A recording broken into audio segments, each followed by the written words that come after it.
Bonjour Père Noël, Salut la loutre. comment ça va? Ah ben ça va bien, hein, même s'il y a beaucoup à faire. Un long voyage? Oh oui, oui, voilà. Je voulais savoir, une petite question entre nous, est-ce que c'est ton vrai nom Noël? Entre nous, hein, mais Juste nous le entre nous. disons à personne, hein. Mais c'est le prénom que ma mère m'a donné, Noël. Et Noël se réfère au soleil. Nawel, en gaélique breton, Niedeleg, c'est le, le solstice d'hiver où le jour fait jusqu'à 14, 15, je crois même 16 heures. Et puis, il y a 8 heures de jour et 16 heures, oui, de nuit. J'ai dit le contraire. Voilà. Donc, le solstice d'hiver, c'est-à-dire aujourd'hui pour nous, même si cela sera mis en ligne un peu plus tard, mais avant Noël, eh bien, l'hiver, c'est la période la plus sombre, le mois de Doumanios, le mois sombre, c'est la fin de l'automne, c'est la sortie des enfers pour l'ésotérisme chrétien.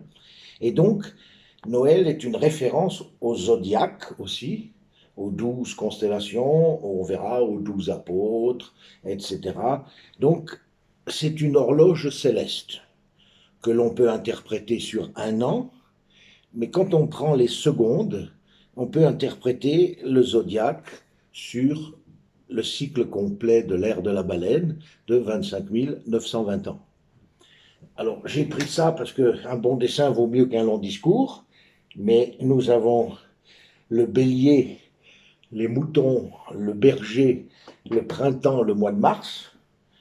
Euh, donc, chaque saison, où pour les catholiques, il y a des saints, etc., il y a des personnages qui viennent, et nous verrons qu'il y a deux manières d'interpréter la spiritualité.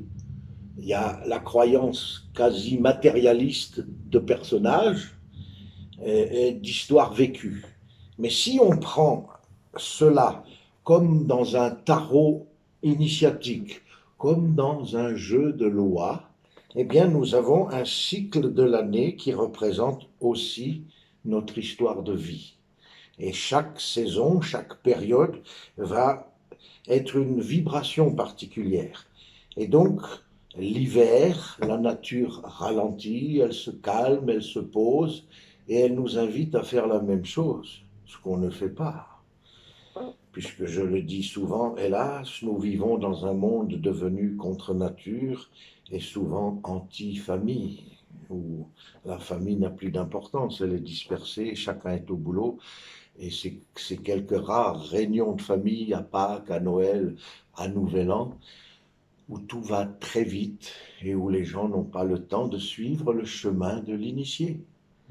Donc, nous avons parlé de Samonios et aujourd'hui, nous allons parler de Noël. Mais nous verrons qu'ils sont liés aussi, ces deux fêtes sont liées, puisque dans l'Antiquité, les gens qui vivaient au Portugal, en Pologne, qui vivaient en Turquie ou en Irlande, eh bien, tous les peuples qui honoraient la culture boréenne, celle des Indo-Européens, eh bien, n'avaient pas la saison en même temps. Et il y a des peuples qui ne connaissent pas la neige. Donc, nous verrons que la Toussaint et la fête de Noël sont à l'origine la même fête. Et nous le verrons grâce au symbole. Et puis donc, j'invite les gens curieux, surtout les gens qui sont chrétiens et qui croient en l'histoire de Jésus-Christ, et nous allons voir aussi du Père Noël, parce que les deux sont reliés. Eh bien, si on met la naissance des saints sur le calendrier, nous apercevrons que beaucoup de personnages sont miroirs d'un autre personnage, et nous allons voir des petites choses là-dessus. Donc oui, je suis Noël, je suis aussi Chris Kringle, je suis aussi Christian Noël, et puis certaines fois, il y a des Pères Noël qui se nomment Nicolas. Et pour revenir à Noël alors, pourquoi fête-t-on Noël? Alors, pourquoi fête-t-on Noël? Voilà, ah ben, je vais poser ma veste, parce qu'il fait chaud là. On s'habille chaud quand on sort, mais dedans, poser c'est quand même plus confortable. Alors, d'abord, moi j'ai une question très importante à te poser, frère Loutre. Est-ce que tu crois encore au Père Noël? Du tout ou quand même encore un tout petit peu? Ça m'arrive parfois d'y croire encore un petit Oh, peu. j'en suis ravi. Alors, qu'est-ce que le Père Noël? Pour moi, le Père Noël est un être qui a existé pour de vrai, puisqu'il symbolise notre Créateur. Et nous verrons que dans toutes les mythologies, le, le, le roi, le, le sage, le dieu meurt en novembre et renaît au solstice d'hiver, soit au solstice le 21, soit 24, ces fameux 3 jours, puisque Jésus ressuscite au bout de 3 jours. Courrouline, le héros irlandais, se repose 3 jours avant de reprendre le combat. Tous les dieux de la mythologie ont eu une période de 3 jours de repos. Et en moyenne, ça peut un peu varier, mais entre le solstice et Noël, et cette période qui commence aujourd'hui, eh bien, si on prend un calendrier et on voit le lever et le coucher du soleil, pendant 3 jours et 3 nuits, le soleil est à la même position. C'est comme s'il se repose 3 jours. Donc nous verrons au fur et à mesure que le transposé astronomique se retrouve dans la mythologie. Mais ce que la plupart des gens ignorent, parce que la plupart d'entre nous sont devenus des experts, des spécialistes, et soit c'est blanc, soit c'est noir. Soit j'y crois pas. Soit c'est vrai, soit c'est faux. Mais c'est beaucoup plus subtil que ça. Parce que si on traite quelqu'un de mythomane, ça veut dire qu'il a beaucoup d'imagination et qu'il a tendance à fabuler. Mais la mythologie est la mère de toutes les sciences. La mythologie, ce sont les dieux. Ensuite, elle a donné naissance à la théologie, déjà depuis l'Égypte avec Akhenaton qui voulait un Dieu unique. Donc l'avantage politique d'une religion à un seul Dieu, c'est d'imposer. S'il y a 10 000 dieux, je suis beaucoup plus ouvert d'esprit que s'il n'y en a qu'un seul. Et si tu honores pas mon Dieu, nous allons rentrer en guerre. Donc, ce qui est important pour moi depuis de nombreuses années, c'est d'expliquer aux gens qu'il y a une mythologie universelle et qui représente les mêmes symboles. Dans toutes les cultures, nous allons retrouver essentiellement 5 personnages. Et j'affirme que c'est une des raisons pour laquelle nous avons 5 doigts dans chaque main. Dans toutes les familles, il y a en général toujours 2 frères qui se crêpent le chignon. Il y a souvent 2 frères ennemis. Et puis, dans une famille, il y a souvent un enfant qui aimerait réunir tout le monde, qui aimerait que tout le monde fasse la paix, un peu un sauveur, ou quelqu'un qui est toujours attentif aux bobos des autres. Et puis il y a 2 femmes un peu extrêmes. Il y a Marie et Marie Magdalena. Il y en a une qui est plutôt sérieuse et qui veut se marier et qui aimerait une vie de famille. Et il y en a une qui préfère consacrer sa vie à la découverte, au voyage, à l'aventure, aux hommes et les enfants un peu moins. C'est une caricature, mais on va retrouver ces 5 personnages dans toutes les cultures et dans toutes les familles. Donc, le Père Noël, oh oui, le Père Noël a existé. Parce que le Père Noël représente le soleil, et comme je l'avais expliqué avec Bélénos, Baal, Marduk, c'est un titre royal. Si je deviens roi des Helvètes, ce qui n'est plus le cas depuis longtemps, puisque les Gaulois du continent ont aboli le royalisme avant les Irlandais et les Écossais. Ils ont gardé plus longtemps. Mais le roi symbolisait la santé du peuple, la vigueur, le courage. Et si les céréales, s'il y avait beaucoup de nourriture, de céréales, eh bien, c'était un bon roi.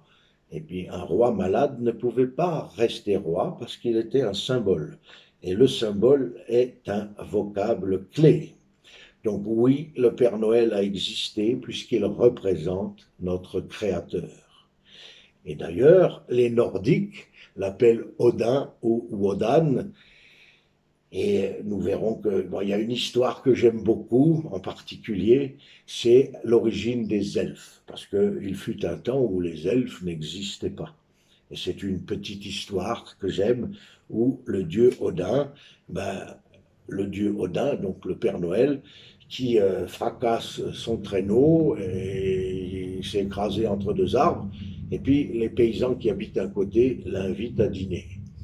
Et puis, il s'aperçoit très vite, parce qu'on l'appelle aussi, rien ne lui est caché, c'est un voyant, il perçoit les choses.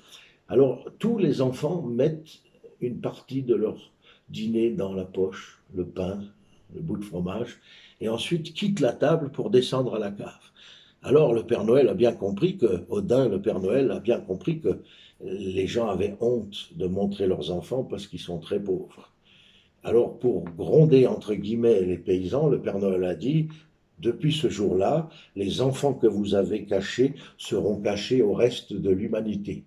Mais ils seront là, et pour les gens humains, bienveillants, ils seront bienveillants. Et pour les gens malhonnêtes et égoïstes, ils se comporteront de même manière.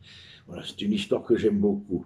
Donc, j'ai parlé la dernière fois de Cernunnos et de Eisus, parce que c'était les plus anciens dieux gaulois, et l'équivalent de l'égyptien Assar, devenu Osiris pour les Grecs, c'est notre Père créateur. Dans la Bible, il est El Assar, Hazar. Quand Jésus ressuscite El Lazarus, El Hazar, c'est le Père Noël. Et d'ailleurs, les Égyptiens appellent le protecteur de l'Égypte Assar, Hazar ou Assar, mais c'est le Dieu qui protège l'Égypte. Parce que, petit clin d'œil pour Grégoire, la fête de Noël n'est pas une fête de Babylone, c'est d'abord une fête de l'Égypte. Et j'ai expliqué que le monde dans lequel nous vivons aujourd'hui, ce qui se passe, la dictature mondiale, elle vient de l'esprit de Sumer. Mais la connaissance que tous les francs-maçons connaissent, la lumière vient d'Égypte. Ça a toujours été indiqué que la lumière vient d'Égypte. Mais si les gens préfèrent garder un secret, ça ne fait pas grandir l'humanité. Donc Noël, le solstice d'hiver, et en particulier le 24 décembre à minuit, représente le moment de l'année. Donc c'est important. On a des équinoxes. Équinoxe, ça veut dire jour et nuit égales. Donc printemps et automne, la nuit est égale. Et puis au début de l'été, donc dans le signe de la tortue pour les Sumériens, donc scarabée pour les Égyptiens, devenu le signe du crabe, du cancer. Donc le 21 juin, la lumière dure beaucoup plus longtemps, donc plus ou moins, comme j'ai dit, 8 et 16, mais là la lumière. Et puis de l'autre côté, le 21 décembre, les 3 jours de repos, et depuis Noël, eh bien on a la nuit la plus longue de l'année, et donc le jour le plus court, mais c'est depuis Noël, dans le signe du Capricorne, c'est depuis Noël que la lumière va prendre le dessus sur l'obscurité. Donc Noël, la fête de Noël représente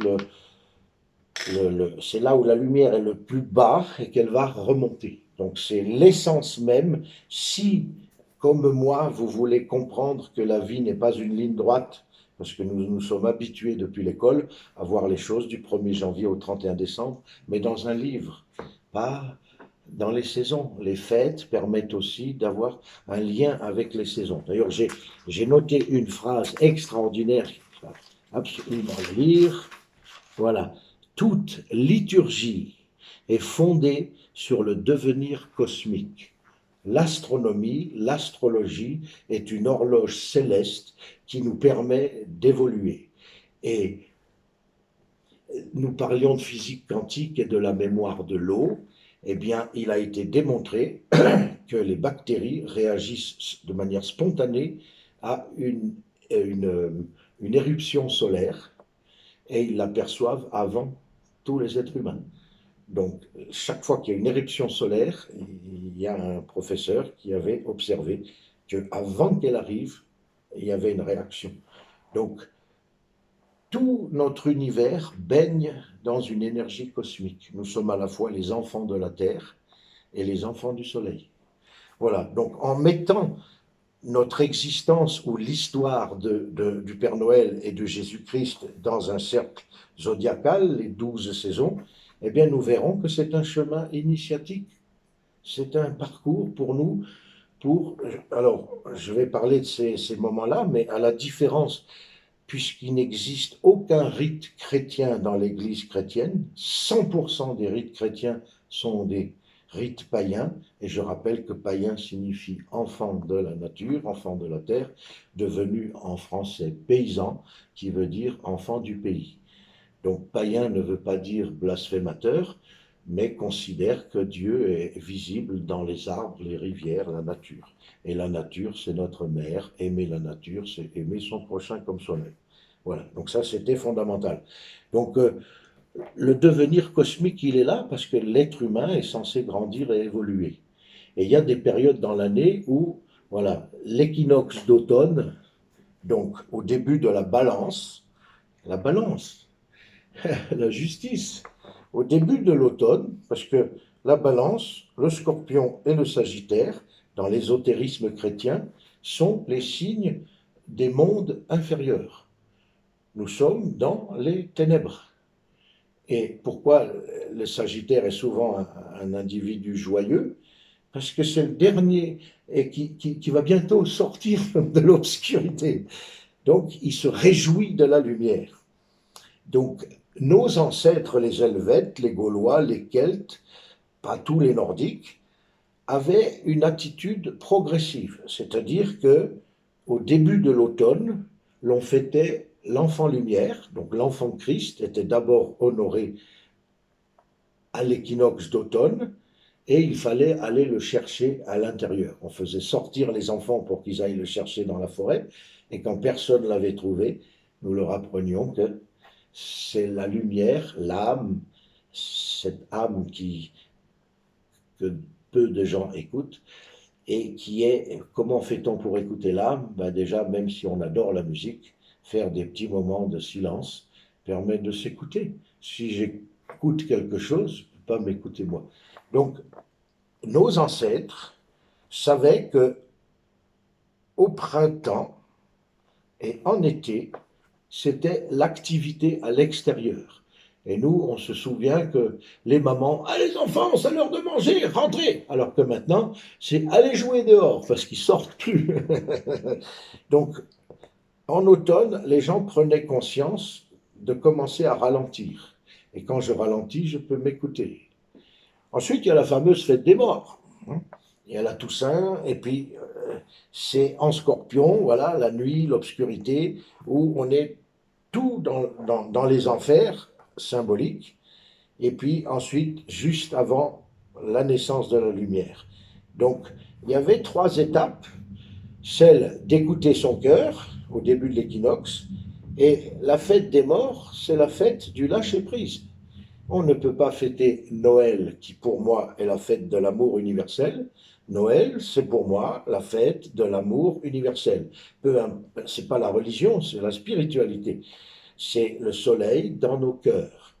Donc comment puis-je être dans l'amour à Noël si au mois de novembre, je n'ai pas lâché ma colère, ma frustration, mon désir de vengeance, papa qui m'a pas reconnu ou maman qui a oublié voilà, enfin de quelque chose, de quoi que ce soit, mais écouter son cœur, équinoxe, lâcher les frustrations à la fête des morts, se réconcilier avec la famille pour pouvoir être ensemble à Noël.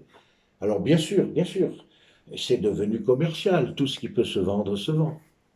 Mais nous allons voir que c'est un moment clé, parce que le Père Noël représente notre Dieu créateur, et j'insiste là-dessus, Satan a tué le créateur. Chaque individu, quand il prie Allah, quand il prie notre Père qui est aux cieux, quand il prie Jéhovah, il prie le Dieu Aton, Amon, Itemura, il prie le Père du créateur, dont l'ange, le judéo-christianisme a transformé le mot Dieu en mot ange, et alors que dans la culture des orientaux comme les hindous, ce sont des dieux et des démons.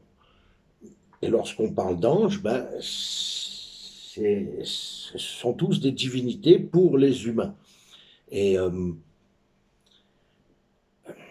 là, j'ai lâché le fil. J'ai lâché le fil. à Noël le Père Noël et le petit Jésus. Donc Noël représente deux choses importantes. Elle représente le passé et l'avenir. Donc même si les gens vont plus facilement croire au Père Noël qu'à la mort du Créateur, alors que c'est le même personnage, donc Noël est à la fois le passage du Père Noël, donc il est dans le ciel, il n'est plus là, et l'enfance de l'enfant Christ, ou que nous on appelait enfant lumière, c'est la même chose. Mabon, c'est l'enfant lumière, Mat Ok chez les Gallois, donc c'est l'enfant prodigue, c'est la lumière dans l'incarnation. Et pour les Celtes, c'est la fête d'Arthios, le roi Arzour, parce que moi-même, pendant des années, je n'étais pas encore clair, puisque j'estime que 33 ans d'études en mythologie universelle sont nécessaires. 5 ans, non, parce que la mythologie, c'est tout notre inconscient, c'est l'inconscient de nos ancêtres, c'est pas seulement notre inconscient familial, mais toutes les cultures du monde ont des croyances, qu'on les pratique ou pas. Quelqu'un qui me dit je suis athée, mais peut-être que sa mère était une bigote. Donc si on est athée, ça peut être par réaction. Je ne crois pas en Dieu parce qu'on m'en a gavé toute mon enfance. Donc ça c'est pas guéri. C'est un rejet, c'est pas une acceptation. Est-ce que je crois en la vie éternelle? Est-ce que je crois en l'évolution de l'humanité? Est-ce que oui, allons-nous un jour vivre sur une planète où tout le monde s'accepte les uns les autres, parce que c'est le but suprême. Donc Noël n'est pas une fête chrétienne, elle a toujours existé, et j'insiste sur le peuple. C'est sûr que les gens qui ont le pouvoir s'ennuient et ont besoin de faire des choses terribles, mais le petit peuple qui bosse toute la journée, eh ben, quand il y avait une fête, c'était pour s'offrir des cadeaux, se faire plaisir, se reposer au moins 24 heures, même si c'était faire la fête et pas beaucoup dormir, mais voilà, c'était des moments clés où l'humain pouvait retrouver l'essence. Parce que nous ne sommes pas matière, nous sommes d'abord énergie, nous sommes d'abord conscience. Et tout est relié, connecté. Donc, je souhaite avoir pu répondre à ta question. J'aimerais que tu me parles de ton histoire en tant que Père Noël. Toi. Ah oui, oui, tout à fait. Alors, je vais encore déboutonner et puis poser un petit peu. Oui, oui, ben voilà, ben ça c'est, j'ai retrouvé cette carte, donc en 2004 et en 2005, ben, j'étais le Père Noël, le premier Père Noël pionnier des Rochers de Nez, et puis j'ai fait ça du 24 novembre au 24 décembre, environ 12 heures par jour minimum, donc de 9 heures, de 8h30 le matin, mais parce que le costume était encore plus compliqué, et puis heureusement il était rouge bordeaux. Mais donc j'ai écrit une charte sur mon site aussi pour expliquer que si mon costume est vert et blanc, c'est parce que l'ancêtre du Père Noël, pas en tant que symbole de notre Créateur disparu, qui est retourné au ciel, mais euh, en tant que personnage qui joue le jeu d'offrir des cadeaux aux enfants. Donc avant 1931, il y avait déjà des Pères Noël rouges, plus foncés, pour représenter le pouvoir royal et donc lié à la religion depuis environ 2 siècles, Saint Nicolas ou le Père Noël, puisque c'est le même personnage, mais donc là aussi nous verrons que les dates, l'Église catholique romane a déplacé les dates, parce que l'Épiphanie c'est le 6 janvier, et puis le 6 décembre c'est la Saint Nicolas. Et les dates ont été complètement déplacées depuis quelques années, de nouveau pour embrouiller, pour amener plus de la tour de Babel où plus personne ne se comprend parce que les langues ont été mélangées. Donc, ben alors, la légende veut que pour devenir un Père Noël, donc qui il y a 2 siècles était rouge et qui avant était blanc et avant était vert. Donc, il y a l'idée du druide et l'idée du chaman. Donc le vert est plutôt celui du chaman et le blanc celui du druide. Ce sont des couleurs éternelles. Le blanc peut être la neige, les nuages, mais il y a toujours du blanc, le sommet des montagnes et la verdure. et les arbres qui symbolisent l'immortalité comme l'if. D'ailleurs, l'if est l'ancêtre du sapin de Noël, qui est d'ailleurs un épicéa qui pousse très vite. Et parce que si on coupait les ifs, à l'époque, c'était interdit, parce que l'if est l'arbre des ancêtres. Donc ça, j'en parlerai après pour l'arbre et les rennes. Donc mon histoire de Père Noël, bon, j'ai déjà 2 des 3 prénoms, puisque soit tu t'appelles Christian, soit tu t'appelles Noël, soit tu t'appelles Nicolas. Nicolas, la victoire du peuple. Donc tu es censé devoir être orphelin. Donc il y a l'orphelin biologique, celui qui est né sans parents, mais enfin il est quand même sorti du ventre de sa mère, et ensuite il a été confié. Et puis il y a l'orphelin psychologique, celui qui est en général le bouc émissaire, dont j'ai parlé avec toi la précédente fois, et puis le bouc émissaire, le souffre-douleur, voilà, la décharge. Donc s'il y a des tensions dans la famille, le plus obéissant, en général celui qui n'est pas le plus dominant, va servir d'exutoire. Donc s'il y a un sentiment d'être différent, parce qu'il n'y a pas besoin de s'appeler comme ça, mais ces prénoms, j'en parle assez du programme donné par le prénom, les parents qui baptisent un enfant, puisque Noël, nouveau soleil, ça veut dire ramener le soleil dans la famille. Si tu t'appelles Christian, c'est pour ramener l'énergie du Christ dans la famille parce qu'elle n'existe pas. Si tu t'appelles Lumière, Luca ou Nour en arabe, ça veut dire que la lumière est absente. Dire que les gens qui s'appellent Lumière ont tendance à être ténébreux et à être tristes parce que c'est leur programme. Et s'ils n'y arrivent pas, ils sont déçus, ils se sentent dévalorisés. Donc c'est clair qu'il y a des prénoms plus que d'autres qui vont amener parce que parce qu'on a envie de faire plaisir aux autres, d'aider. Le bonheur, c'est aussi de voir le sourire, le bien-être chez l'autre. Donc voilà, donc il y a eu le conteur ours blanc, et puis cette amie bretonne qui m'a dit que ce serait une bonne expérience pour moi si je posais la...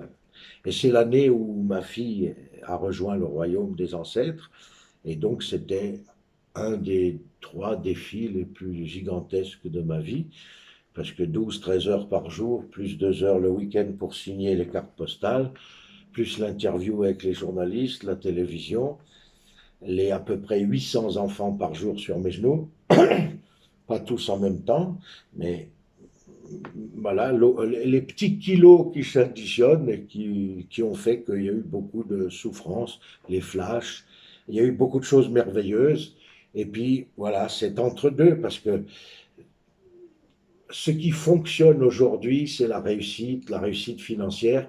Mais pourquoi Noël n'a pas disparu? Parce qu'il y a encore des gens qui croient à cet amour universel où on peut lâcher prise en automne et au début de l'hiver, reprendre confiance, pas le, pas l'espoir. Là aussi, l'espoir est quelque chose que nous devrions laisser partir. Souhaiter de tout mon cœur, pas espérer, souhaiter de tout mon cœur. Parce que souhaiter, c'est une attente passive, alors qu'un souhait, oui, je fais le vœu, je veux être en bonne santé, mais j'aimerais bien recevoir un cadeau. Parce que là aussi, on doit bien être clair. Si on dit à ses enfants qu'est-ce que tu veux pour Noël, ils finiront par être très égoïstes parce que je veux, c'est moi qui décide. Donc, j'ai toujours aimé les enfants, je suis psychopédagogue de métier comme tu le sais, et j'ai consacré une thèse sur la relation entre la famille et la santé, thèse qui n'a pas été acceptée puisque je ne suis pas allé au bout de mes examens. Mémoire de guerre, en général, les gens qui arrêtent 3 semaines avant leur diplôme, c'est parce qu'ils ont un grand-père qui a dû partir à la guerre et il était aux études, mais il avait l'âge d'aller faire la guerre. Donc cette mémoire se reproduit. Mais je n'ai jamais aimé les diplômes parce que mes pères druides m'ont toujours dit que plus une chose devient officielle, plus elle stagne. Alors que interdire, obliger, c'est pas bon non plus. On n'est pas des adultes quand il n'y a que des interdits. Mais l'être humain doit continuer d'apprendre, d'être curieux et de se remettre en question, surtout quand il a plus de 40 ans, parce qu'il est censé aller vers de la sagesse, du vrai savoir. Donc, Voilà, ça a été une grande expérience. Je suis allé à l'émission à Paris, Vie ma vie, mais l'émission a été refusée parce qu'on m'a demandé ce que je faisais dans la vie privée et j'ai dit que j'étais dans la médecine naturelle. Et quand ils m'ont vu marcher pieds nus dans la neige, ça leur a aussi un peu perturbé parce que j'ai bien sûr dit que nous avons tous les moyens naturels pour guérir toutes les maladies et qu'on n'avait pas besoin de. Bon, j'ai pas trop insisté là-dessus à cause des sponsors. J'ai appris à être un peu diplomate, mais disons voilà, pour moi, Noël est une chose sacrée, mon histoire, et puis le petit secret que juste entre nous deux, hein. Et donc ma naissance, le 8 décembre, jour de l'Immaculée Conception, n'est pas hasardeuse parce que dans mon horoscope, le 24 décembre à minuit, dans mon horoscope, j'ai quelque chose de très particulier. J'ai l'entrée du temple, ce qu'on appelle la cuspide en astrologie, et ça touche mon âme plus que le cœur. Donc c'est une période que je ressens de manière très très forte. Je ressens, j'ai une fois pleuré en allant au cinéma avec ma mère, c'était à Noël, et puis c'était très drôle, mais j'ai eu des moments où j'ai pleuré, mais personne ne m'a vu. Mais j'en ai parlé après avec ma mère et le lendemain dans les journaux, j'avais appris qu'à l'heure où j'étais au cinéma avec elle, un village avait été détruit. Massa. J'ai pas envie de prononcer des vilains mots pour cette période, mais donc j'avais ressenti une très très grande souffrance juste à ce moment-là. Et puis j'avais regardé l'heure et j'ai voulu voir s'il y avait quelque chose. Et il y avait bel et bien à cette heure précise, voilà, une guerre. Alors bon, c'est cette période qui est très forte et je suis un idéaliste, humaniste. Je souhaite que ce monde puisse se réconcilier et qu'on fasse des matchs de rugby et de football si on n'est pas content, mais et si on fait du fusil, ben c'est dans un stand de tir, parce que je crois du fond du cœur que la plus grande maladie sur Terre, c'est de vouloir faire du mal aux autres, de vouloir s'approprier ce qui n'est pas à nous, parce qu'on peut apprendre, on s'enrichit de l'autre. Donc je rappelle aussi ce principe parce que les enfants ont quelque chose de naïf, de curieux, et le contraire, c'est la fierté. La fierté bloque ma curiosité.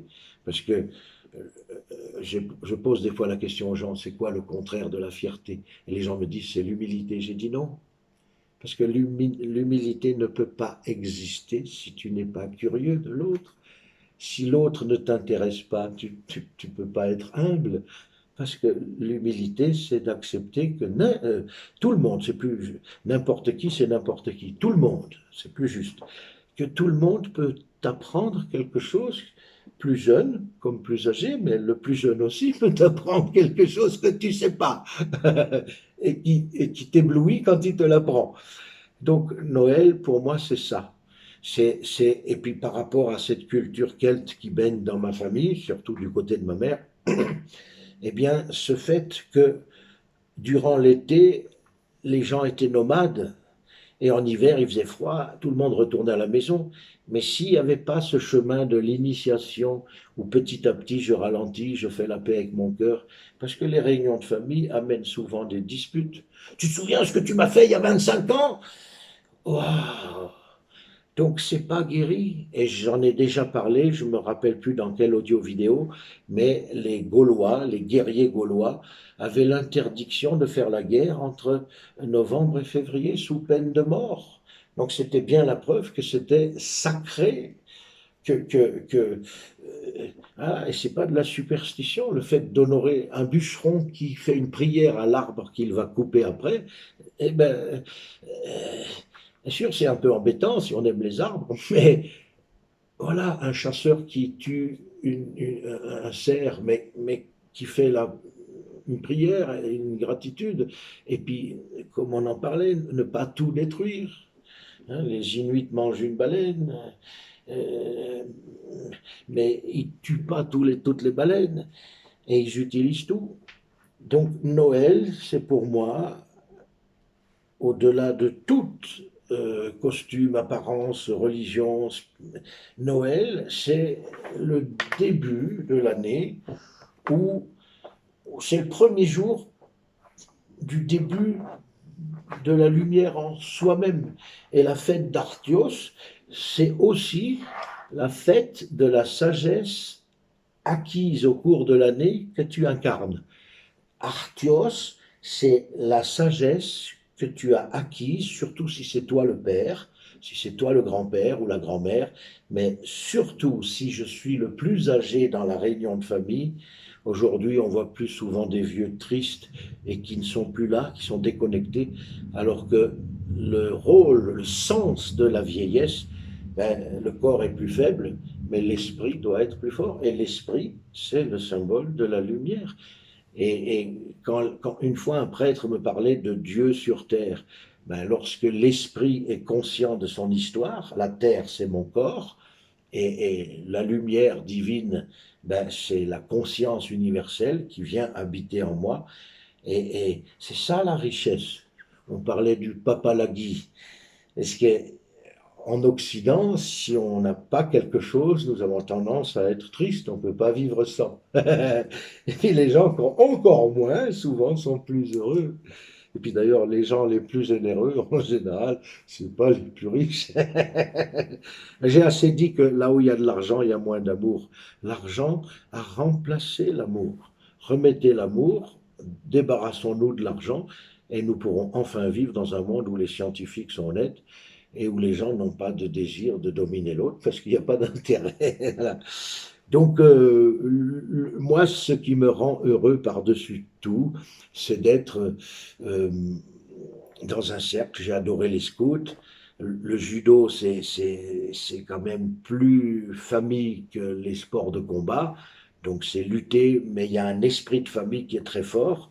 Donc, d'être avec des enfants, des parents, des grands-parents, pour moi, c'est ça le plus beau cadeau de Noël. Et c'est aussi la force de l'humanité. Parce que détruire la famille, c'est détruire la société. Réunir la famille, c'est redonner vigueur à la société des humains, pas des idées politiques, mais des choses qui coulent de source. Parce que être en bonne santé, ça veut dire aussi que je fais la paix avec mes conflits. Parce que si je vis tout le temps dans la colère et la haine, ben, je n'aurai jamais de bonheur dans ma vie. Donc pour moi, il y a des principes universels et qui sont symbolisés par des périodes de l'année parce que voilà, aujourd'hui on est en vacances en été, bon c'est clair que dans les pays chauds, il y a la sieste l'après-midi, puis tu reprends le boulot le soir. Mais quand tous les magasins sont ouverts le soir, ben, tu ne te sens pas exclu par rapport aux autres. Donc on vit au rythme du soleil, mais quand il y a du soleil, tu vas œuvrer dehors, et quand il fait froid et nuit, eh ben, tu vas œuvrer à la maison, tu réconcilies, voilà, c'est ça le sens de la fête de la lumière. Alors ça m'amène aussi au cycle de Yule, le cycle de la lumière dont nous avons parlé et dont j'avais fait une audio-vidéo avec Stéphane et qui est sur École de l'Arbre, sur Facebook. Et ouais, je ne sais même plus où je suis, non, oui c'est juste, non, oui, oui, YouTube, pas, ouais c'est juste, voilà, tu vois, je ne sais même plus. Décidément, c'est comme les Sur la marques de chaîne de voitures. l'école de l'arbre. Voilà, Mm. c'est la chaîne de l'école de l'arbre. Et puis, alors, j'avais expliqué depuis toujours que, en tant que Gaulois ou Nordique, un petit clin d'œil à Oleg de Normandie, que j'aime beaucoup, que c'est vraiment un mec de cœur, même si je le taquine un peu parce que pour lui, le Père Noël, c'est Odin. Pour moi aussi. Mais Odin, c'est aussi Osiris, parce qu'il y a eu une origine, et ensuite il y a eu des avatars. Voilà. Donc je dois parler ramène-moi ce que j'étais en train de dire, puisque j'ai toujours envie de dire plein de choses en même temps.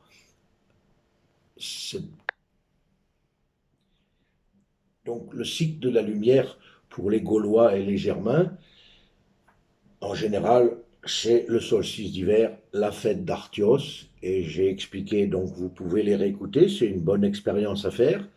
Si vous voulez une évolution pour vous, eh bien, vous pouvez faire du 26 décembre au 6 janvier. Et pour la relation avec la société, pour améliorer ma relation avec le monde, je fais du 1er au 12 janvier.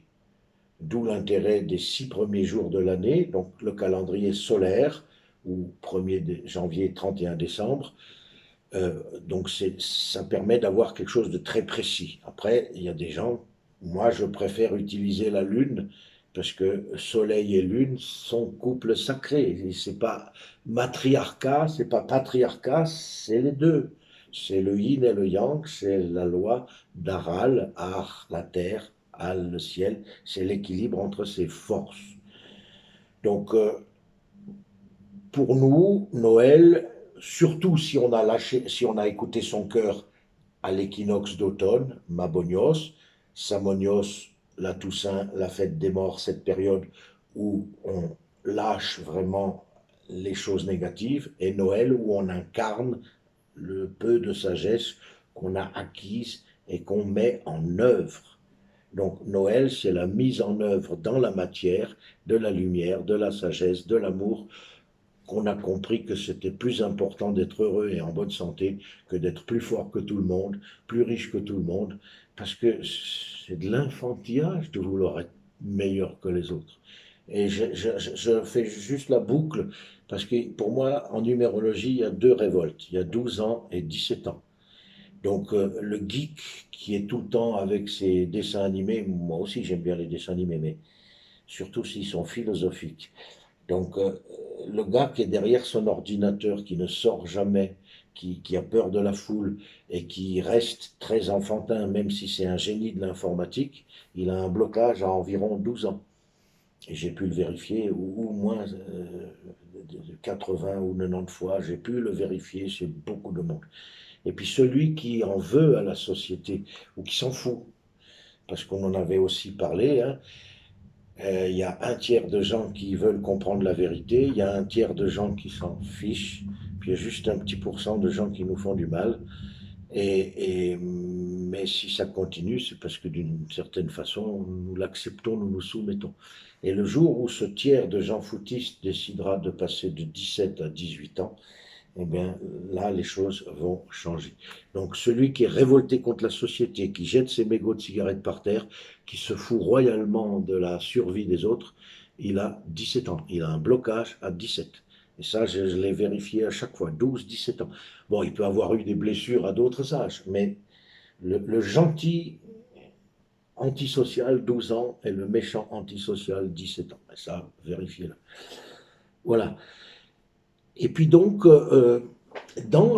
justement, pour les gens intéressés, pour les gens qui croient en Dieu, ou qui croient en Jésus, ou qui croient en Christ, ou qui ont une recherche de la spiritualité, mais qui veulent quand même voir. Parce que quand les gens comprennent qu'on peut être ésotériste, c'est-à-dire avoir une recherche spirituelle intérieure, avoir conscience que le divin est en soi.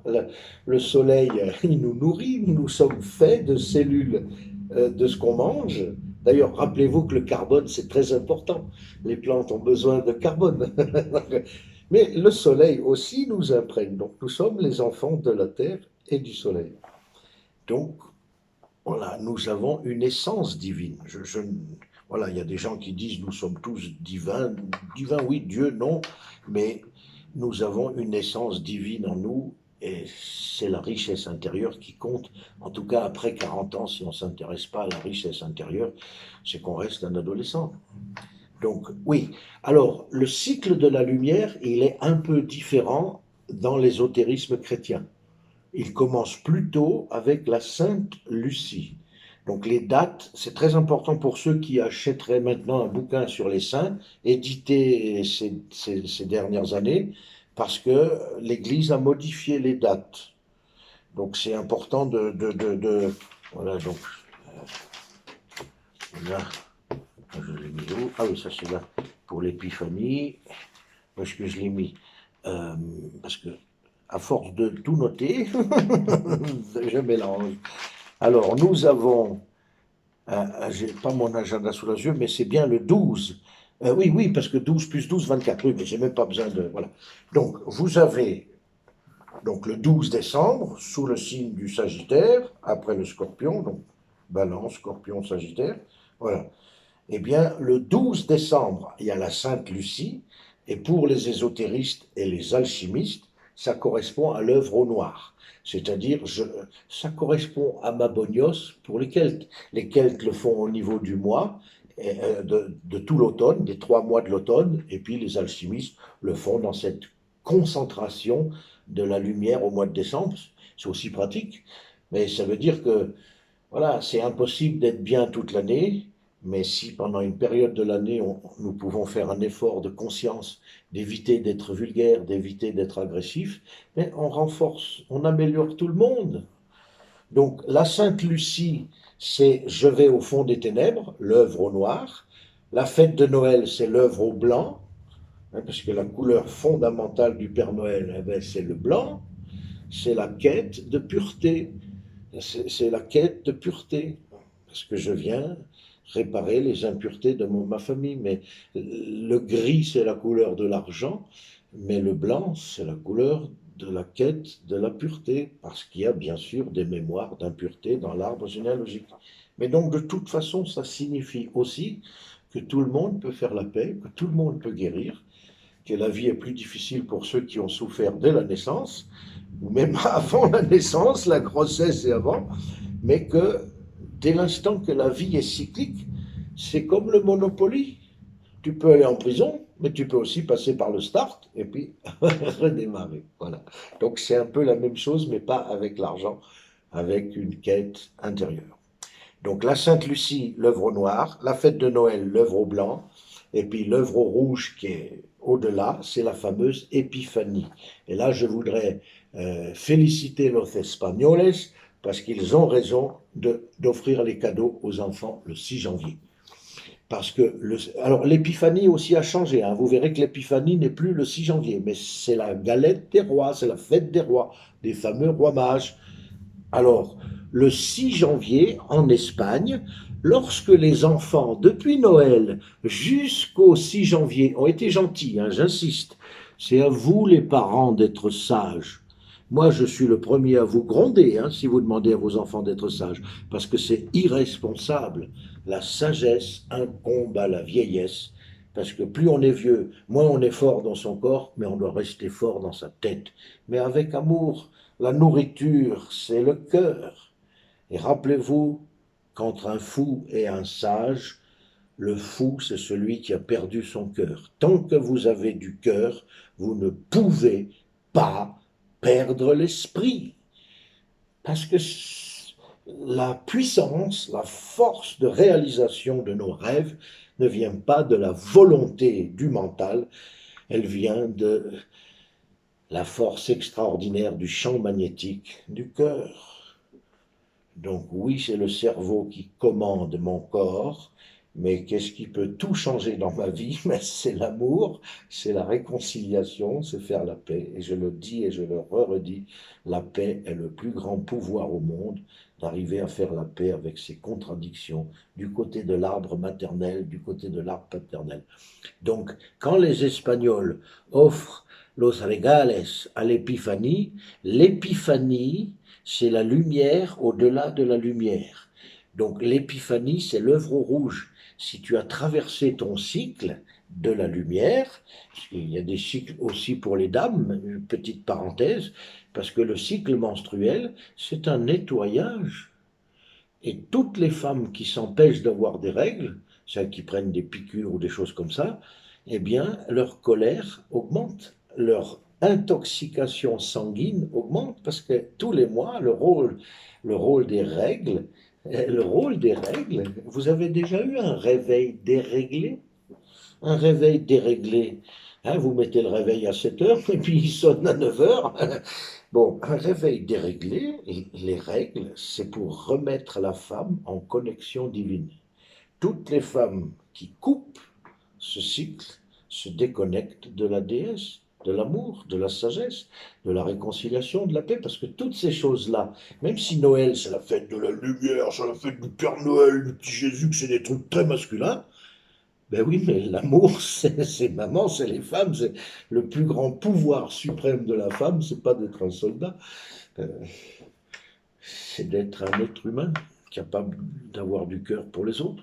Et donc, l'épiphanie et la galette des rois. Oui. Parle-nous des Alors, rois. la galette des rois, ça c'est très intéressant, c'est que c'est intéressant sans intérêt, enfin c'est très, il y a beaucoup d'intérêt parce que la première galette des rois, c'était un petit poisson. Alors, on a souvent associé les premiers chrétiens aux poissons, mais je suis navré de les décevoir, puisque je le répète, 100% des rites chrétiens sont des rites plus anciens.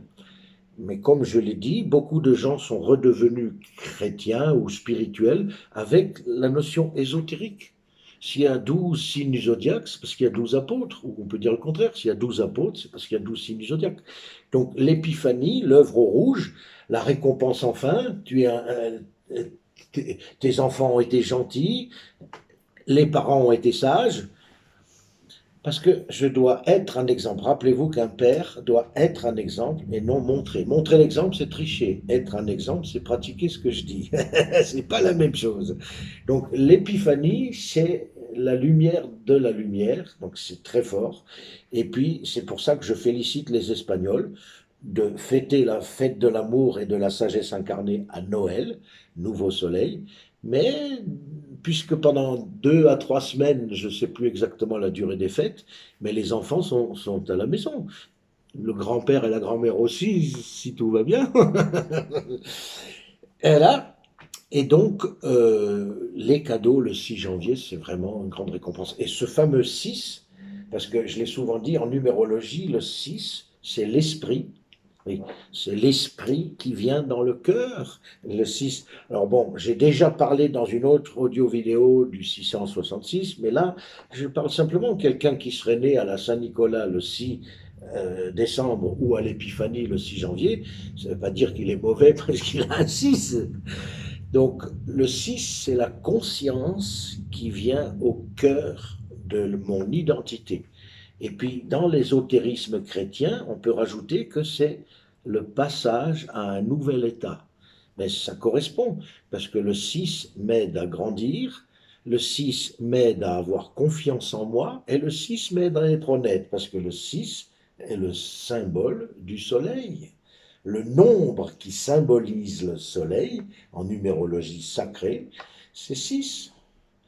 Et pourquoi le 69?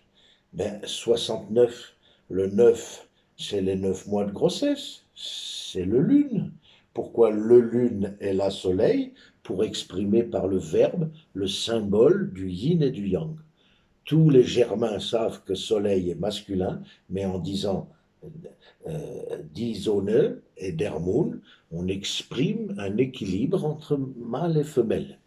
Mais un homme ne peut pas être moitié-moitié. On n'est pas moitié-moitié. On est moitié maman, moitié papa, mais on est 2 tiers, 1 tiers. L'équilibre, c'est un esprit et un corps masculin pour un homme, et donc un cœur. Beaucoup de gens ignorent que quand un homme a une blessure sincère, elle peut durer plus longtemps que celle d'une femme. Parce que l'âme d'une femme est dynamique, l'âme d'une femme est masculine. Et c'est pour ça que je répète d'année en année que les femmes n'ont jamais eu besoin de prouver leur générosité ni leur courage, parce que c'est l'énergie naturelle de leur cœur-âme. Mais nous, les hommes, quand on aime quelqu'un, eh bien oui, on a besoin de l'autre très fort parce que notre âme est féminine, parce que notre âme symbolise notre relation avec notre mère. Donc toutes ces inversions électriques, électromagnétiques, eh bien, elles sont dues à des désordres. Et on ne remet pas l'ordre dans un désordre sans aller chercher la première fois.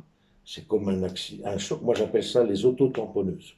Donc, l'épiphanie est très puissante parce qu'elle est non seulement la fin du cycle Noël-Épiphanie, donc l'œuvre au blanc, elle est la lumière elle-même. Et puis, le 6, ben, l'enfant a conscience qu'il a été gentil et il a participé et il reçoit ses cadeaux. Donc la fève, la galette des rois représentait les 3 rois mages.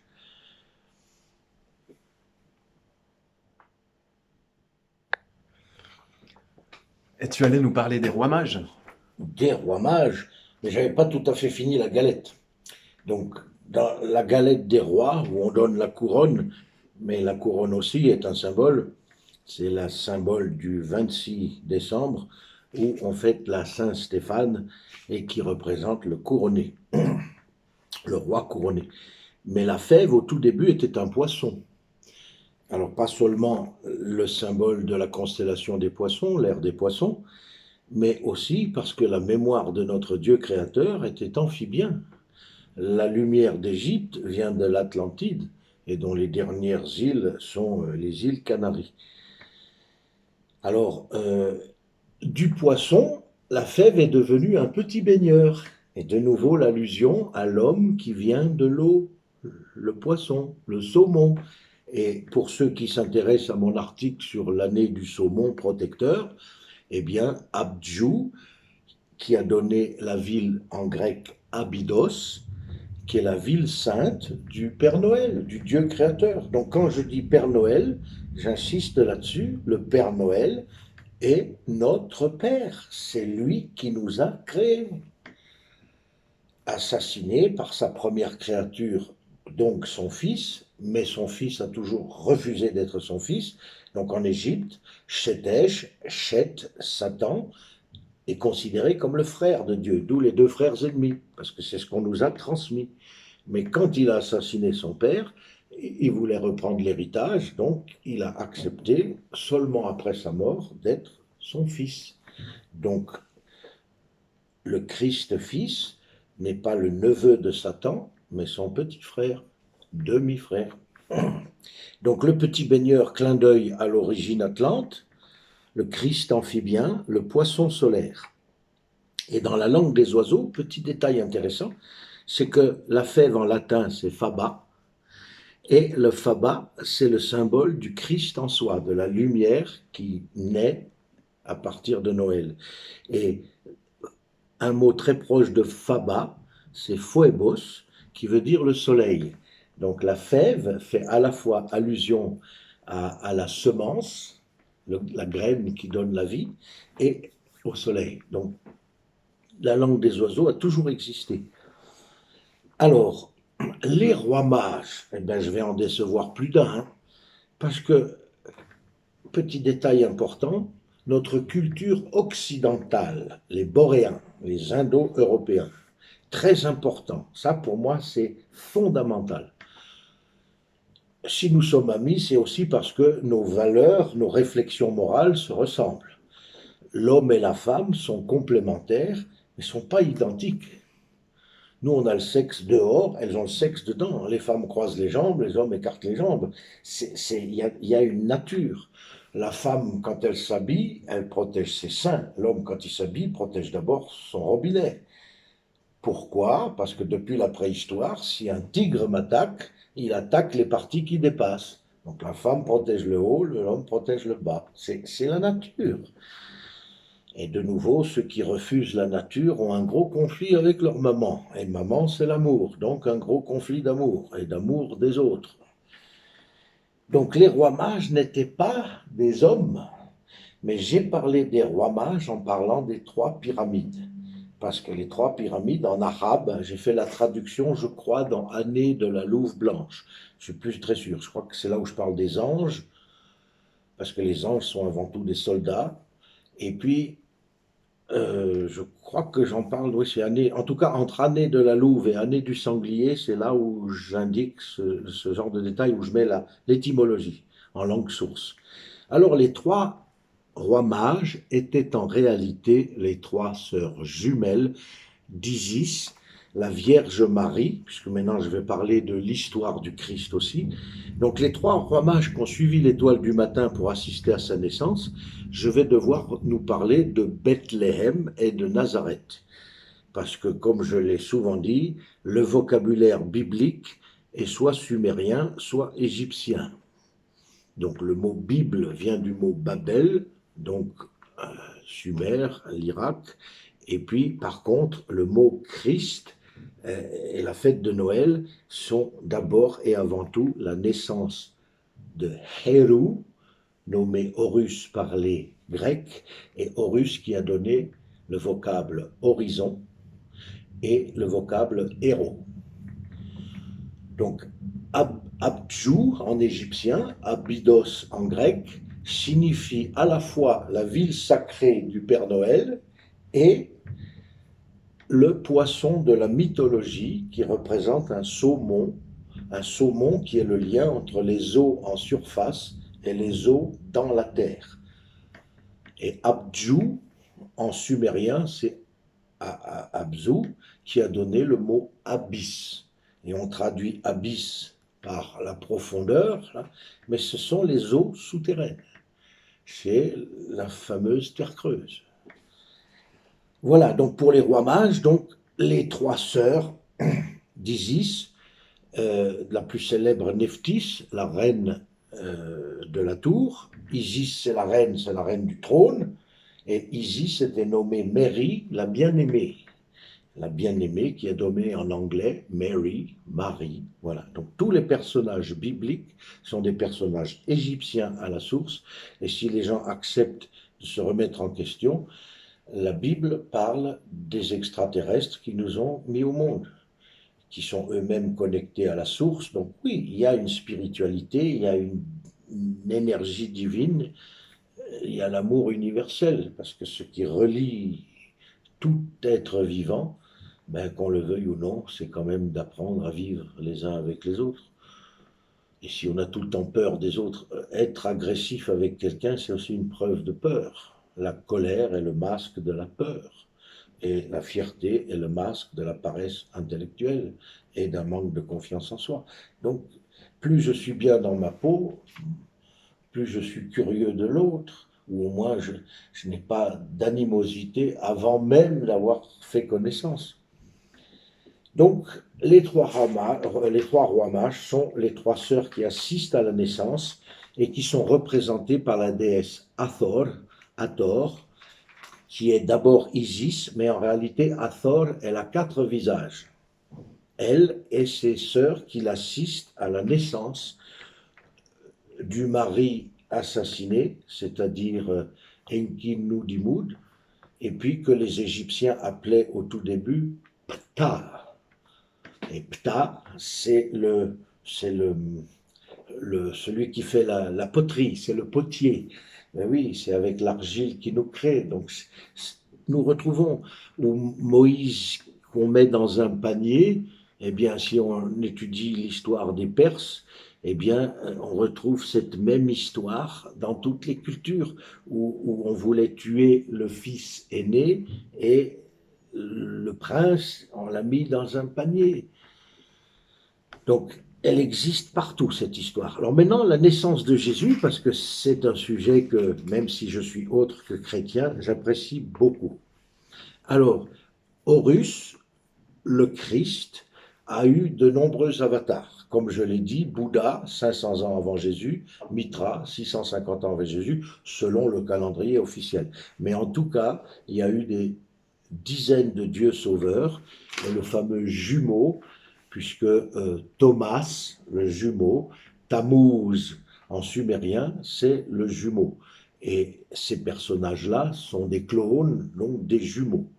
Enfin, je ne veux pas rentrer dans ces détails scientifiques, mais c'est comme s'il y avait une réalité matérielle. Oui, nous avons été créés par des êtres qui ont deux jambes et deux bras, qui étaient généticiens, et puis, malgré tout, liés parce qu'eux-mêmes avaient une spiritualité. Et l'origine, la source. Donc, il y a une force dans l'univers qui touche tous les univers. Mais notre monde et toutes les cultures de la planète, toutes sans exception, parlent de la Terre plate, du dôme qui sépare les eaux d'en bas, les eaux d'en haut, etc. Mais la naissance de Jésus. Donc, il est né le 24 décembre à minuit à Bethléem. Alors, Bethléem, en hébreu, la boulangerie, la maison du pain, ou le temple du pain, la demeure du pain. En arabe, alors ça c'est intéressant, puisque l'hostie dans l'Église catholique, puisque le conflit entre les protestants et les catholiques, c'était de dire que quel est le rapport entre l'hostie, le sang et le corps du Christ. Ben, tout est là. Parce que Bethléem veut dire la maison du pain, donc le pain représente la nourriture, la richesse. pour vivre, je dois manger. Les enfants ne font pas, les animaux ne font pas d'enfants s'il n'y a plus rien à manger ou s'il y a trop de prédateurs. Enfin, s'il y a trop de prédateurs, ils vont faire des bébés parce que c'est aussi la survie. Mais s'il n'y a rien à manger, eh bien, les femelles ne font pas d'enfants. Alors, en arabe, Bethléem, c'est Bithrahem. Et Bithrahem en arabe veut dire la maison de la viande. Là aussi, c'est un sujet qui demanderait plutôt un débat qu'une micro-conférence. En égyptien, eh bien, c'est l'épithète d'Hathor, parce que Bethléem est un village qui n'existe pas en Israël, terre égyptienne, mais la pyramide elle-même, quand on dit Jésus de Nazareth, Bethléem, c'est Bethraïm, c'est la gloire d'Hathor, donc la mère et les trois sœurs qui ont accouché, ce sont des accoucheuses, ce sont des déesses des accouchements. Donc, Bethléem, c'est cet instant où Horus est venu au monde le 24 décembre à minuit. Et Nazareth, qu'on retrouve en égyptien, parce qu'on retrouve soit le sumérien, soit l'égyptien, Nashareth, Nasha signifie des êtres en bonne santé, des êtres forts, des êtres complets, qui sont capables de réalisation. Et Reth, c'est, dans l'ensemble, c'est le peuple. Alors, puisque c'est un mot égyptien, ça désignait le peuple égyptien, les Égyptiens, qu'on appelait les êtres de la Douat, c'est-à-dire la ville souterraine sous Bethléem. Bethraïm, pas Bethléem Israël, Bethléem Égypte. Et donc, Nasharet signifie le peuple fort ou habile de leurs mains, la preuve, tous les monuments. Et puis, donc, soit les Égyptiens, soit le peuple, soit l'humanité. Et puis, dans toute société, il y avait toujours les trois castes. Voilà, donc ce sont des mots égyptiens, ce ne sont pas des mots hébreux. Et ils ont été transformés. Voilà. Et puis, Jésus. Alors, ce que j'adore, c'est parler de la crèche. Parce que Jésus, alors la version officielle chrétienne, Jésus est né dans une crèche et il était entouré d'un bœuf et d'un âne. Ce sont des métaphores, symboles. Oui. Pose-moi la question, c'est quoi un symbole pour la dynamique? C'est quoi un symbole là? C'est quoi un symbole? Alors, si tu étais un enfant de 6 ans, je te répondrais ceci. Un symbole est une image qui représente une idée. Donc, un bon dessin vaut mieux qu'un long discours. Donc, tout est symbolique. Alors, il y a l'aspect ésotérique symbolique, mais accepter le fait qu'on n'a pas été créé par la nature, mais par des êtres conscients qui ont manipulé des cellules et qui nous ont créés. Et ça peut-être étonne un peu moins, puisque il y a eu Dolly, Dolly à l'envers aussi, comme Divouk, puisque maintenant il y a la maladie des zombies. Eh bien, on a vu que Covid et Divouk à l'envers, mort-vivant, zombies, etc. Donc, on crée des histoires à partir d'un mythe qui est réel. Le Christ est né le 24 décembre à minuit dans la pyramide de Bethraïm, c'est une réalité, et le peuple était le peuple de Nazareth, Nachares, les êtres forts, les anges, les soldats, les armées, les gardes du corps. L'autre jour, j'ai expliqué à un enfant que j'aime beaucoup que s'il voit dans un film des loups attaquer des humains, je lui ai dit, le loup n'attaque pas l'humain comme ça. Le loup va représenter des soldats. Et le loup était honoré aussi bien par les partisans d'Osiris et d'Horus que de Satan. Donc les Romains aimaient le loup, les Gaulois aimaient le loup, mais pas dans la même version. Donc, quand un loup attaque l'homme dans une histoire, c'est pas un loup, c'est un soldat. quand les Romains ont été élevés par la louve, aussi bien grecque, romaine que gauloise, la louve, c'est la prostituée. Babylone, Rome, la grande prostituée. J'en ai assez parlé. Roma, le contraire de l'amour. Amour, c'est amor, le contraire. Donc Jésus est entouré dans une crèche d'un âne et d'un bœuf. L'âne représente Saturne, Chronos, Kernunos, Anne, Anou, Yahvé, Aton, Amon, Allah, notre Père qui es aux cieux. Et pendant que j'y pense, la prière en grec ne dit en aucune façon notre pain quotidien. C'est une traduction erronée pour stimuler l'esclave. Donne-moi mon pain quotidien. C'est pas donne-moi mon pain quotidien, c'est donne-moi mon pain spirituel. Et c'est pas la même chose. Donne-moi le pain spirituel, l'hostie, l'essence du Christ. C'est une symbolique. Tu mets la lumière en toi pour toi-même t'éveiller à la lumière. D'où peut-être la traduction maison du pain ou maison de la viande. Mais il y a une réalité d'un être de chair. Et l'archéologue Manéthon, reconnu par tous les archéologues, j'en ai déjà parlé, l'a bien dit, que ce premier dieu extraterrestre né sur Terre, c'est Horus, le Christ fils. Donc il y a un Christ Père, le Père Noël, Odin Assar, n'est plus là, mais il est rené dans son fils. Et l'âne représente l'ancien, celui qu'on ne peut pas quitter, parce qu'il est le grand chef de l'Ogdoad égyptienne. Nous verrons pourquoi l'Immaculée Conception, parce qu'il y avait 8 dieux principaux, et puis entre le 8 et Noël, il y a 17 nuits. Et si tu additionnes 1, plus 2, plus 3, plus 4, plus 5, plus 6, plus 7, plus 8, plus 9, plus 10, plus 11, plus 12, plus 13, plus 14, plus 15, plus 16, plus 17, ça donne 153, la pêche miraculeuse.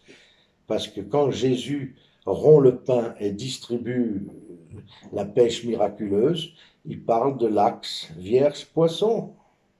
La vierge Déméter, la vierge la terre, la Vierge qui récolte le blé, et donc le pain et les poissons. Et 153 est un nombre symbolique qui représente la connaissance globale de notre univers. Ces 17 jours additionnés donnent 153 poissons, la pêche miraculeuse. Donc tout est astronomique, tout est indiqué. Donc les poissons et la Vierge, ça c'est le côté coloré. Poissons et Vierge, le pain et les poissons, la pêche miraculeuse. Alors, l'âne, c'est Saturne, c'est Anne, et le bœuf, le grand dieu taureau céleste, c'est le Père Noël.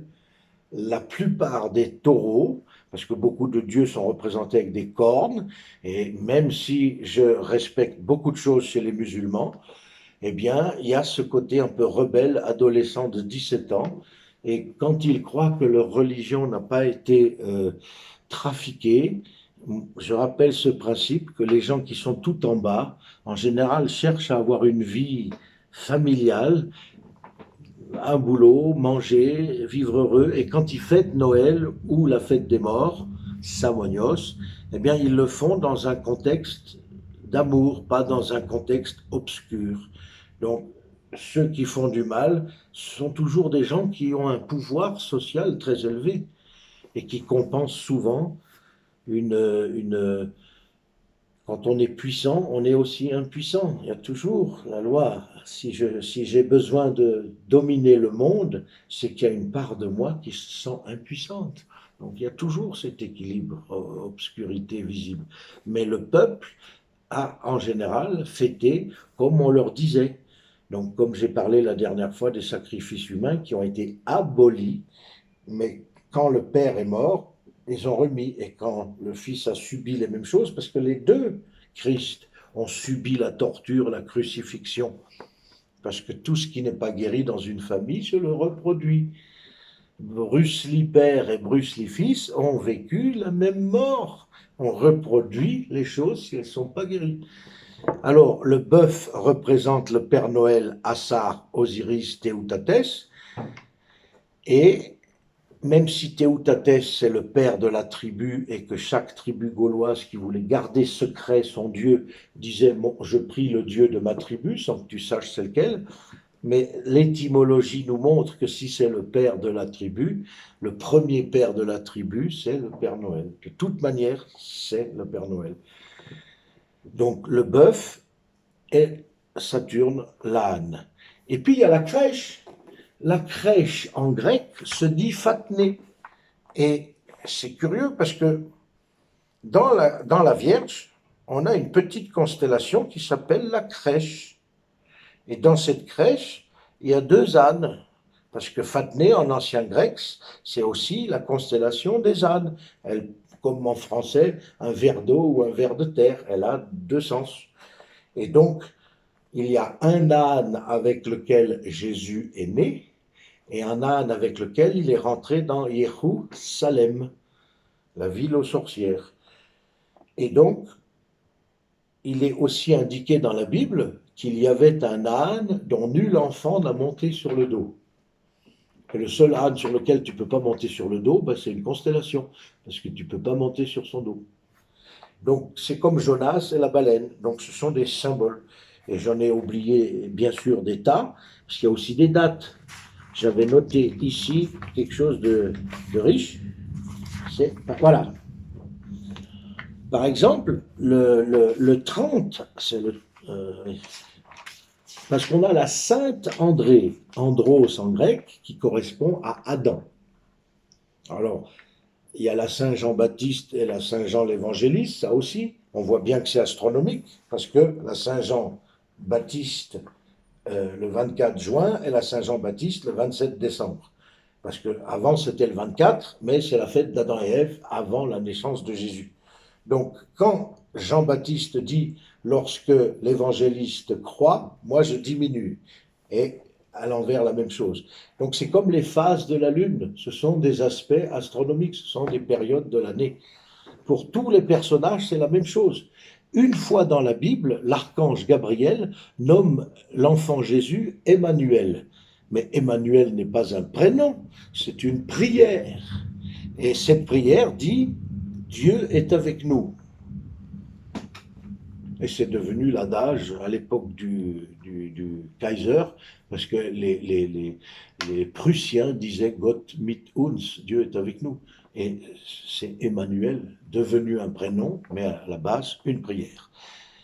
Anne aussi, parce que dans la culture, avec le Saint-Nicolas au IVe siècle après Jésus-Christ en Turquie, et puis on dit que la mère de Marie s'appelle Anne. Ça, c'est pas juste. Mais Anne, c'est d'abord le ciel, puisque le dieu Aton, Amon, Yahvé, Allah, c'est le ciel, c'est Anne. Anunnaki, ceux qui du ciel sont venus sur la terre. Anne, c'est le ciel. Et Anna, en boréen, c'est de bas en haut. Anachronique, analphabète, c'est quelque chose qui part du bas et vers le haut. Et les Savoyards le savent, parce qu'ils disent toujours, tu sais pourquoi ça s'appelle le Salève? Parce que quand Anne masse, ça lève. Donc Anna, Anne, Sainte Anne, à la base, représente le ciel. Et en astrologie, le ciel, c'est aussi Uranus.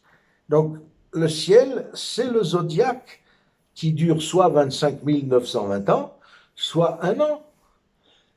Mais il y a énormément de métaphores dans les personnages.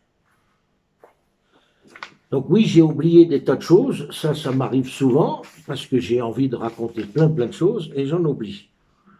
Judas bar Judas, quand il y a la crucifixion avec Jésus, c'est pareil.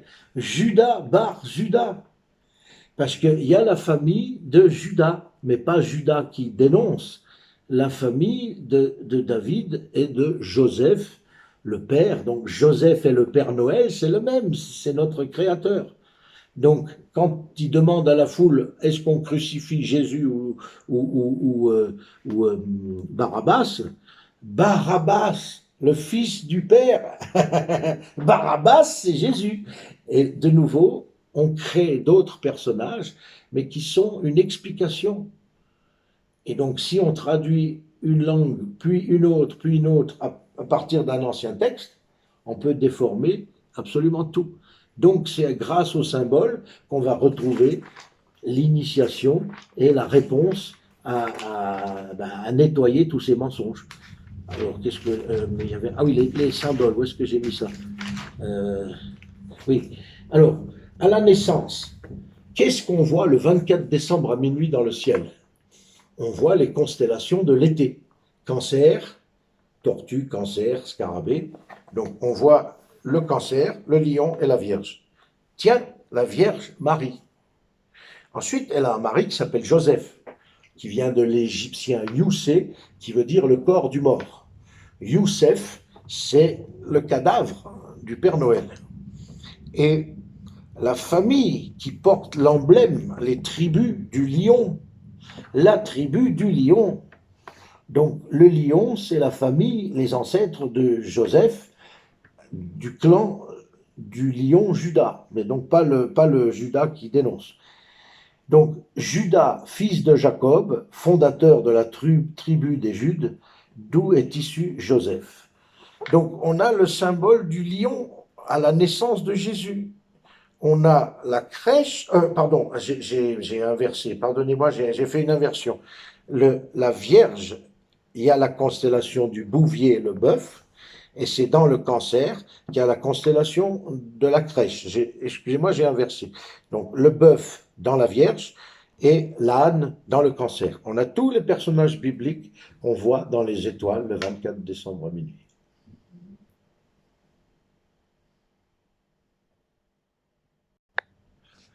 Et concernant les symboles, qu'en est-il du sapin? Le sapin de Noël, oui. Alors parlons encore du sapin et des rennes. J'ai dit tout à l'heure que Samonios, la Toussaint, et Artios, la fête de Noël, étaient à l'origine la même fête, parce qu'il y a un décalage des saisons entre le Portugal et la Pologne, où il y avait des peuples celtes. Alors, l'ancêtre du sapin, c'est l'if. Et chez les Celtes, l'arbre des ancêtres est représenté par l'if. Et un if peut vivre jusqu'à 6000 ans. Il représente le lien avec l'immortalité, l'éternité de l'âme. Et petit à petit, a été remplacé par un sapin et par un épicéa parce que ça pousse plus vite et que c'est moins rare. Et puis, chez les Scandinaves, c'est les rennes, et le cousin du renne, c'est le cerf. Donc, au moment de la naissance du Christ, le grand-père cerf, Kernounos, Saturne Yahvé, perd ses bois, et c'est le Christ roi. C'est plus le grand-père, c'est plus le père, c'est le petit-fils. Donc, le sapin ne devrait pas être dans un coin, mais au milieu de la pièce, toute la famille devrait se prendre par la main pour un moment de communion. Et les rennes, le cerf, puisque le Père Noël Odin, il voyage avec des cerfs, on a tous les symboles. Et puis, si le Père Noël, c'est le soleil, la hôte du Père Noël, c'est la lune, qui se remplit d'amour pendant toute l'année pour ensuite distribuer des cadeaux. C'est une métaphore. Et une dernière chose pour bien faire comprendre à tout le monde qu'il n'y a pas une religion bonne, puisque religion veut dire maintenir peuple ignorant. Moi, je parle de spiritualité, ou alors j'adhère, oui, au christianisme ésotérique. Toute culture qui base sa vie sur une évolution, sur une amélioration, sur apprendre à devenir sage, apprentissage, eh bien, dans toutes les religions, dans toutes les mythologies, dans tous les contes de fées, vous avez une montagne sacrée. Alors, beaucoup de cultures confondent le pôle Nord, parce que le Père Noël, il vient du pôle Nord, la preuve. PN, Père Noël, pôle Nord, la preuve. Donc, le pôle Nord, c'est la Terre. Bon, je le mets en haut, mais la Terre, elle est plate. Donc, tous les marins et tous les pilotes d'avion le savent. Donc, l'arbre Yggdrasil, ou le frêne sacré pour les Nordiques, ou l'If, c'est le fameux pôle Nord où il y a cette montagne magnétique qui amène toutes les boussoles vers le nord. Mais dans toutes les cultures, l'Olympe, le Valhalla, les Italiens, les Français et les Suisses, le Mont Blanc, qui veut dire le mont Bélénos, le mont du soleil. Donc, si l'Himalaya, c'est la terre sacrée, la montagne sacrée des Tibétains, alors ne confondons pas la montagne sacrée de tous les peuples et le pôle Nord avec l'arbre central. Mais c'est pour ça que le Père Noël, il vient du Nord, et aussi l'origine souterraine, puisque le Dieu des morts, ce n'est pas Satan. Le Dieu des morts, c'est le Père Noël, parce qu'après avoir été coupé en morceaux, il est allé vivre en enfer, c'est-à-dire sous terre. Parce que infernos en latin, ça ne veut pas dire le mal, ça veut dire les mondes souterrains, comme Abzu. Et puis, rappelez-vous aussi que extraterrestre a deux sens. Extraterrestre a trois sens.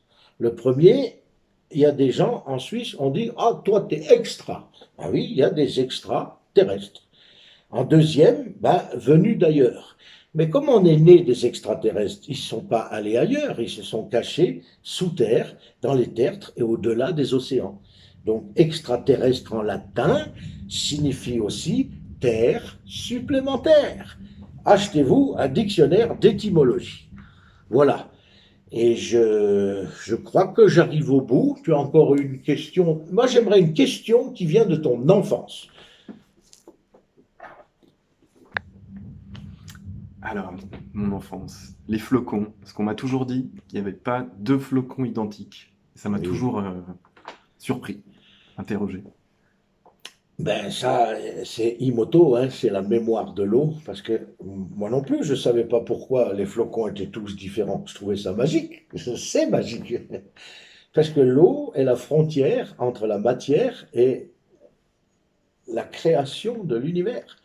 L'eau n'est pas une matière, c'est un ordinateur qui contient toute la mémoire de tout ce qui existe dans un monde. La précédente fois, j'ai dit que en mythologie, l'univers est appelé océan cosmique. Personne ne voyage dans l'espace vide, mais dans l'eau. Donc c'est pour ça que quand tu as des loutres dans un zoo, elles peuvent, un mammifère parfois vit plus longtemps dans un zoo que dans sa vie naturelle. Mais les animaux aquatiques comme le dauphin, tu peux pas les mettre en cage. Ils vont mourir beaucoup plus jeunes parce qu'ils sont plus connectés avec l'espace, l'eau de l'espace. Ils sont enfermés. Donc ils doivent être dans l'eau pour pouvoir être libres. Tandis qu'un loup ou un lion ben, peut vivre quelques années de plus parce qu'il a plus de danger, il a à manger tous les jours, il peut être bien. Bon. Donc le flocon de neige, il y a une seule raison pour laquelle ils sont tous différents. La mémoire de l'eau. Parce que chaque flocon de neige tombe à un moment différent, à un endroit différent, avec une température différente. Et donc chaque flocon s'imprègne de toutes les informations qu'il y a autour. C'est pour cette raison qu'il va se développer comme un fractal, ce sont des fractales, il va se développer et donner une forme toujours différente. Et l'eau, l'amour, parce que l'eau c'est le support de l'amour. Il y a le feu, la lumière. C'est clair que l'eau et le feu, c'est la réunion. Je rappelle ce proverbe druidique qui dit que lorsque l'eau et le feu seront à nouveau réunis, le monde sera enfin en paix. Et je terminerai par une petite histoire, si tu le veux bien, et encore si tout le monde ne dort pas. C'est un conte de Noël que j'aime beaucoup, beaucoup. Ça s'appelle Les trois conseils du roitelet. Et c'est le petit clin d'œil au druide, puisque roitelet, druin en gallois, veut dire oiseau druide. Donc c'est l'histoire d'un bûcheron qui vit avec ses trois rois mages, ses trois jeunes filles, et il a faim. Et ses filles ont encore plus faim que lui.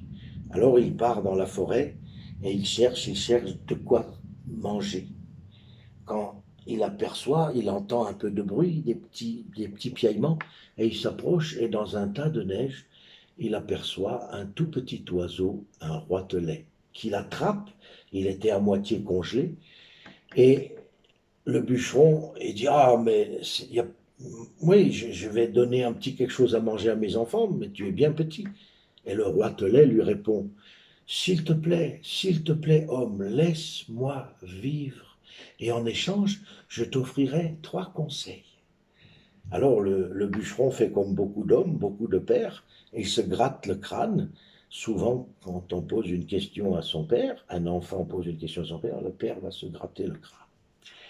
Alors le bûcheron gratte son crâne et lui dit, bon, d'accord, parce que je vois bien que tu es minuscule, je ne vais pas pouvoir nourrir mes trois filles, donc peut-être que tes conseils me permettront de trouver de la nourriture.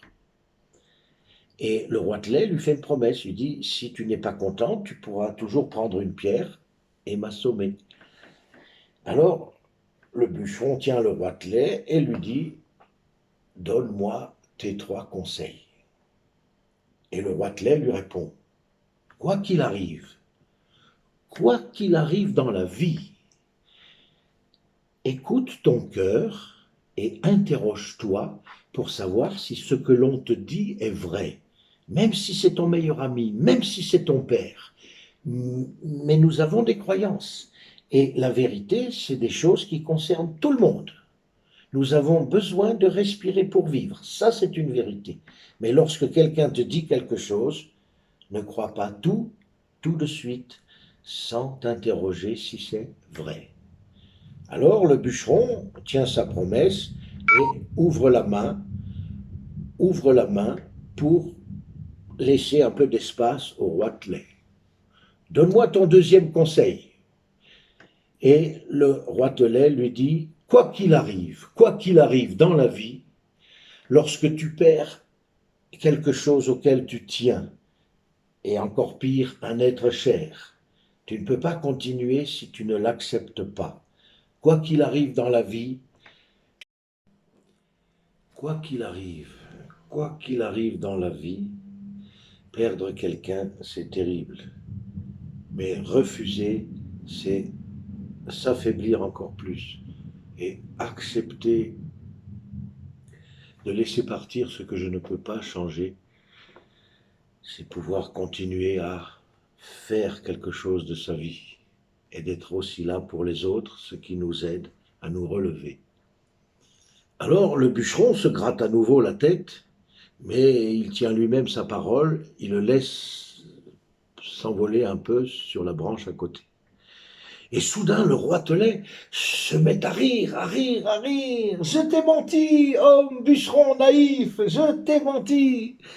Si tu avais ouvert mon ventre, tu aurais vu que j'avais un énorme diamant avec lequel tu aurais pu être riche jusqu'à la fin de ta vie et nourrir tes trois enfants sans plus jamais faire d'efforts. Alors le bûcheron en colère lui lance le caillou. Mais le roi Tlay s'y attendait et a pu l'éviter. Alors le roi Tlay regarde droit dans les yeux le bûcheron et lui dit, tu n'as rien écouté de ce que je t'ai dit. Rappelle-toi les deux premiers conseils. Je t'ai dit, quoi qu'il arrive dans la vie, si quelqu'un te dit quelque chose, écoute ton cœur, pose-toi la question si c'est la vérité. Est-ce que tu crois qu'un si petit oiseau comme moi peut avoir un énorme diamant dans son ventre? Je t'ai menti pour voir ta réaction. Donc tu n'as pas écouté mon premier conseil. Et le deuxième conseil non plus, puisque je t'ai dit que si tu perds quelque chose auquel tu tiens, le gros diamant, mais que tu ne peux pas l'avoir ou que tu ne l'as plus, tu dois aussi accepter de continuer à vivre.